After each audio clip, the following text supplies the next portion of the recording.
Assalamualaikum warahmatullahi wabarakatuh. Halo pemirsa di rumah maupun di jalan atau dimanapun kalian berada. Pada konten episode kedua kali ini, aku bakalan menceritakan kepada kalian tentang kisah sahabat Nabi yang mungkin tidak banyak kalian ketahui. Nah, langsung saja nih. Kisah yang bakal aku ceritakan ini yaitu tentang kisahnya Abdullah bin Umar, yaitu ketika beliau ini memimpikan neraka. Nah, untuk cerita ini aku mendapatkan sumber dari Sahih Bukhari, yaitu pada bab fadilah sholat malam. Itu hadisnya pada urutan nomor 1121 sampai 1122. Nah, yuk langsung simak aja ceritanya. Check it out. Jika pada zaman Rasulullah SAW ketika sahabat ini bermimpi, maka yang dilakukan oleh para sahabat ini adalah menceritakannya kepada Rasulullah.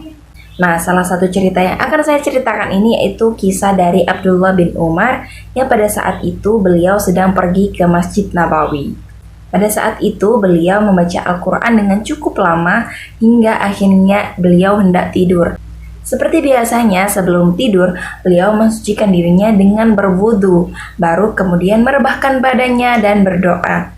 Sambil pelan-pelan memejamkan mata, Abdullah bin Umar terus bertasbih dengan menyebut nama Allah hingga akhirnya terlelap di dalam tidurnya yang nyenyak. Kemudian dia bermimpi.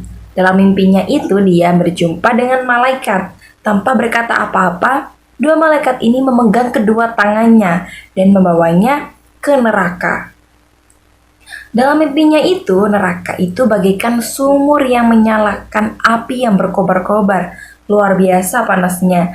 Di dalam neraka itu, dia melihat orang-orang yang telah dikenalnya. Mereka terpanggang dan menanggung siksa yang tiada tara pedihnya.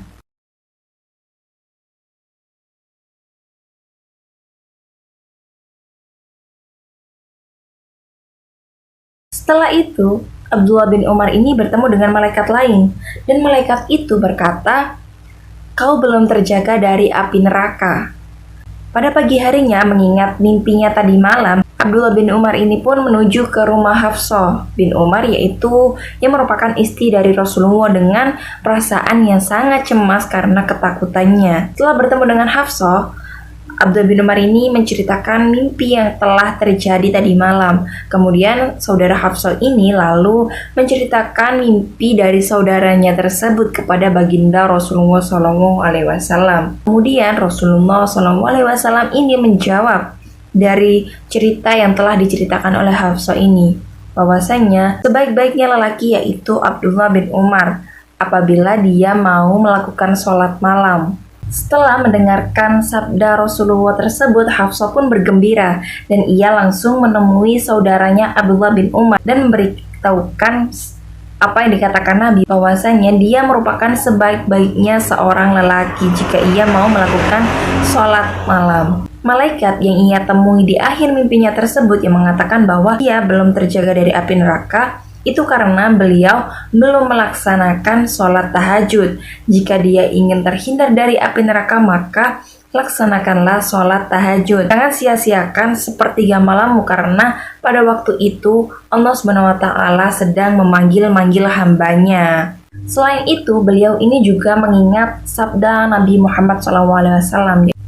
Sesungguhnya orang yang paling ringan siksanya ketika hari kiamat yaitu orang yang diletakkan pada kedua telapak kakinya bara api yang membuat otaknya ini mendidih. Dia yang merasa bahwa hukuman yang diterima ini lebih berat daripada orang lain, padahal ini merupakan hukuman teringan yang ada di neraka. Setelah mendengarkan penjelasan dari Hafsah dan juga teringat kepada sabda Nabi SAW, beliau ini, Abdullah bin Umar ini, taat beribadah kepada Allah dan mencari ridha Allah SWT, dan berusaha semaksimal mungkin untuk menjadi hamba-hamba yang terhindar dari siksa api neraka dan mendapatkan kemenangan di surga. Akhirnya Abdullah bin Umar ini bisa menikmati nikmatnya melaksanakan sholat tahajud. Nah, teman-teman semua, pemirsa di rumah semuanya, betapa nikmatnya, betapa istimewanya, betapa agungnya keutamaan sholat tahajud ini. Semoga kita menjadi bagian orang-orang yang bisa melaksanakan sholat tahajud, ikhlas melaksanakan sholat tahajud, dan selalu beribadah taat kepada Allah Subhanahu wa Ta'ala. Terima kasih. Cukup di sini. Semoga apa yang saya sampaikan ini bisa bermanfaat untuk teman-teman semua, untuk pemirsa semuanya. Terima kasih dan wassalamualaikum warahmatullahi wabarakatuh.